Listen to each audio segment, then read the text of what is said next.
Hello and welcome to Crafty Ladybugs. I'm glad you could join me for today's tutorial of the mini letter E. The letter E in our mini series is about the size of a traditional quarter, which I have sitting here in my hand. So just to give you a size comparison to some of the other alphabet letters that are out there, this is roughly the size of a quarter. So E stands for eggplant, which I'll be doing a tutorial on, which is loomless, and the elephant. So stay tuned for those other items that go along with our letter E.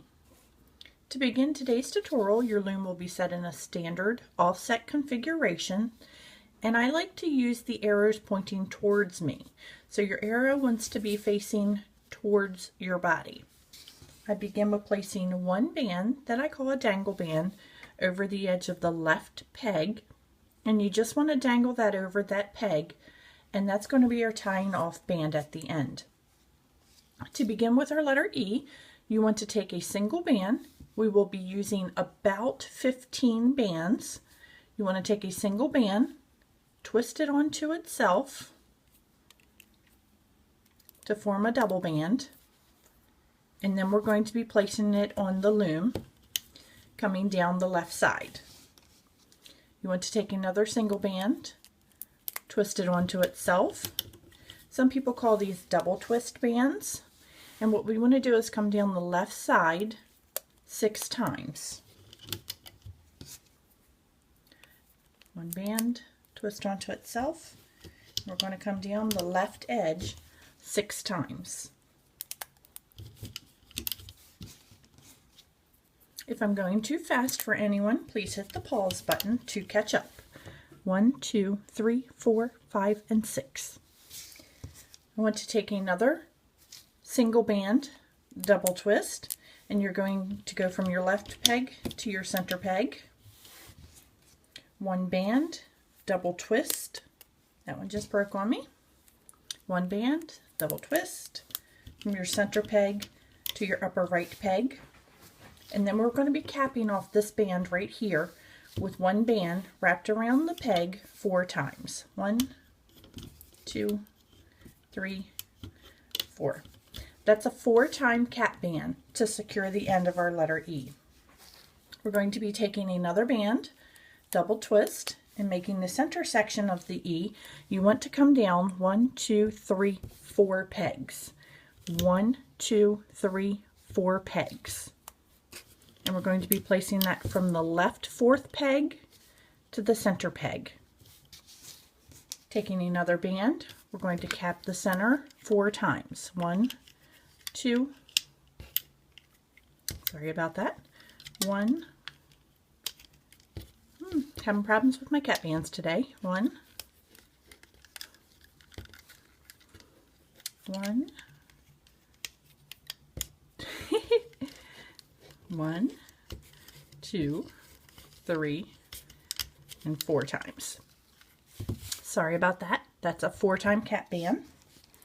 We're going to take another single band, double twist, and we're going to be making the upper portion of our E. One band, double twist, and the upper portion of our E. And once again, another single band, capped 4 times on the end. 1, 2, 3, and 4. So that's a 4-time cap band, a 4-time cap band, and on the very last peg, a 4-time cap band. If I am going too fast for anybody, please use the pause button to slow down and catch up with me. What I want to do is begin by going into my cap bands, reach into that top cap band, and you're going to be pulling out the double bands. You want to make sure you hold your cap band down and follow it back to its starting point, which is towards the center. Reach into that center band, grab those bands and move them over to your left, and as you'll see, mine just slipped out. Sort of an awkward movement, so I'm just replacing that band. I'm going to pick it back up again, reach under there. I'm sorry for the fumbling, and I'm going to be moving it to the left peg. So you're moving from the right to the left. which is an awkward movement for some, and that's the reason why I had that slip off, because I just wasn't really paying attention. Reach into your center cat band for the center portion of the E. Hold on to your cat band and come off to the left. We're going to do the end portion of our E, reaching into that cat band. Remember, these are double stretch bands, so you want to take a little bit more care with them. Pull that over to the left. And what I'm going to do, this has got some tension on it. I'm just going to slide the end of my hook in there and release some of that tension. That'll help prevent the bands from breaking. Lots of you guys on my alphabet letters say that your bands have been breaking. It's because I do use a single band doubled, and you just need to be sure to relieve some tension in those tight areas. Now that I have all of my crossbars done, we can reach into our last peg and just loom straight forward up the left side of our loom. We've reached the center portion. You want to make sure that you reach in there and you grab and push back the side piece, just like you would a cat band type of item. We're going to loom straight up forward till we reach the top where we began.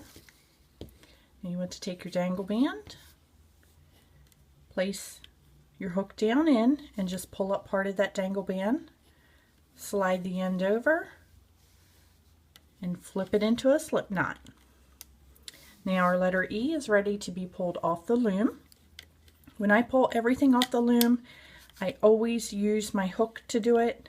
I just think it's easier that way, and there's less fiddling that you will have to do with the bands in order to get them into the shape that you want.